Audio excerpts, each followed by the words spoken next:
Ini juga sangat terkenal tentang anak. Anakmu bukanlah milikmu. Mereka putra-putri sang hidup yang rindu pada diri sendiri. Lewat engkau, mereka lahir namun tidak dari engkau. Mereka ada padamu, tapi bukan hakmu. Catatan pertama, anak-anak kita, tanda petik ya, anak itu bisa anak lahiriah, ya anak beneran. Boleh kamu tafsirkan murid, boleh kamu tafsirkan orang yang ada di bawahmu yang harus kamu bimbing. Jadi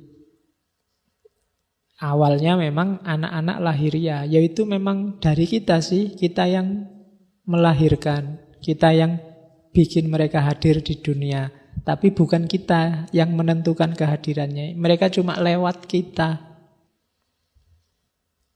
Maka bahasa Indonesia yang ada istilah bikin anak, itu menyesatkan.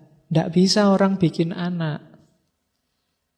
Siapa berani menjamin kamu misalnya besok punya istri, punya suami, berhubungan terus, ayo kita bikin anak. Tidak bisa. Yang bisa menentukan kamu hamil apa enggak kan bukan dirimu. Kamu isoke kan cuma main gitu aja. Hasilnya kan tidak tergantung dirimu.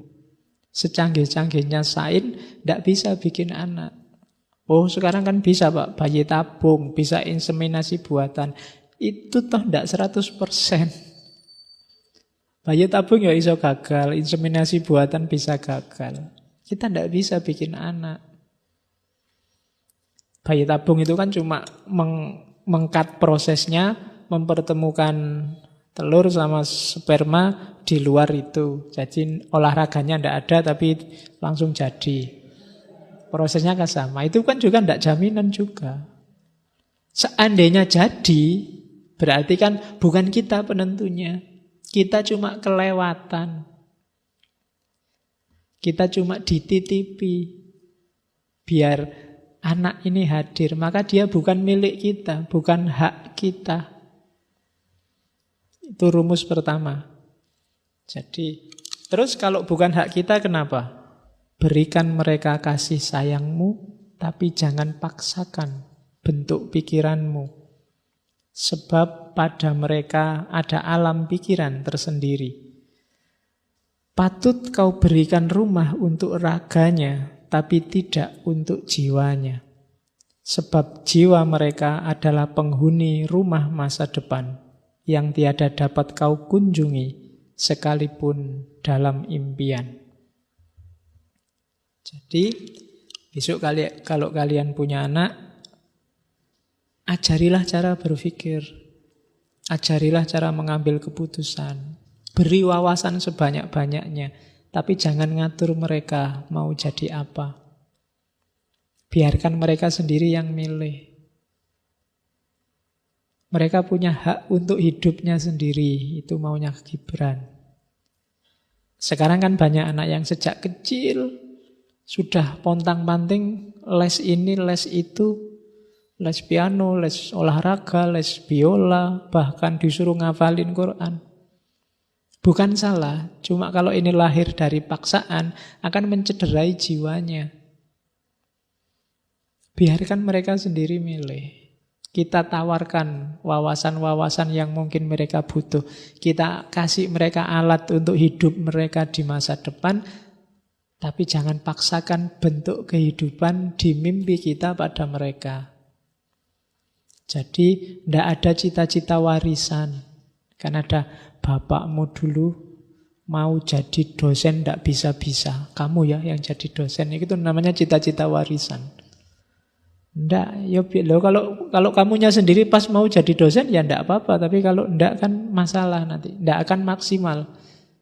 Kalau karirmu tidak sesuai pilihanmu, sama kayak kuliahmu sebenarnya kamu enggak mood, bukan jurusanmu, bukan yang kamu inginkan, jangan berharap kamu excellent di situ. Pilih sendiri hidupmu. Nah, ini enggak nyuruh pindah fakultas ya, itu. Cuma ya kamu sendiri yang ngukur hidupmu. Ya bisa mungkin kamu bisa jadi orang kaya, tapi kalau bukan jiwamu, kamu tidak akan sukses, tidak akan jadi sesuatu. Jadi jiwa mereka adalah penghuni rumah masa depan. Kalau rumah masa depan kita kan sudah jelas. Oke, terus kau boleh menyerupai mereka, namun jangan membuat mereka menyerupaimu. Ini agak dalam tafsirnya. Kenapa kita boleh menyerupai mereka? Karena mereka yang hidup di masa kini dan masa depan. Kita ini orang masa lalu. Kadang-kadang kalau nggak ingin out of date, kita harus ikut logika hari ini. Logika anak-anak muda hari ini. Maka boleh kamu menyerupai mereka untuk paham dunia hari ini. Tapi jangan maksa mereka untuk menyerupaimu. Karena kamu hidup di masa lalu. Di masa lalu belum ada laptop, belum ada HP, belum ada Samsung, iPhone. Tidak usah dipaksa anaknya. Tidak usah pakai laptop Samsung, tidak usah pakai HP, tidak usah lihat TV, itu bid'ah semua. Dulu tidak ada zaman Nabi. Enggak. Jadi logika zaman, ya selain yang dogmatis, logika zaman dia punya alurnya sendiri. Kalau nggak ingin ketinggalan, ikuti logika hari ini. Maka kamu boleh menyerupai mereka. Oh, kalau nggak ngikuti logika hari ini, mungkin kita nggak bisa loh ngatasi. Cara ngomongnya aja anak SMP hari ini itu mungkin kamu nggak paham. Artis idolanya siapa? Kemudian yang dilihat di internet itu apa saja? Gaya ngomongnya, wah, kamu mau coba SMS ya anak SMP itu, singkatan-singkatannya, oh pening kamu mesti. Ngalang-ngalai sing mahasiswa. Nulis nanti aja NNT, KT, KTM, DMN, YACH, ini macamnya susah. Ya kan? Jadi, wes ikuti logika hari ini. Itu maunya Gibran. Karena kalau enggak, kamu enggak akan bisa ngontrol mereka. Mereka akan lepas. Maka kau boleh menyerupai mereka, namun jangan membuat mereka menyerupaimu.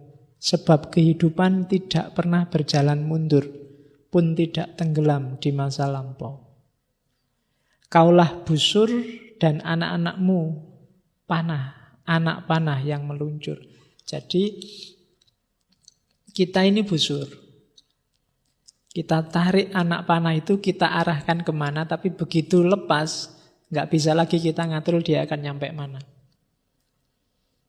Jadi mereka punya pilihan sendiri. Kadang agak menceng sedikit kena angin, kadang agak muter, kadang yopas, kadang macam-macam. Jadi biarlah kita arahkan, tapi dia mau lepas kemana, silahkan, itu hak dia untuk milih. Terus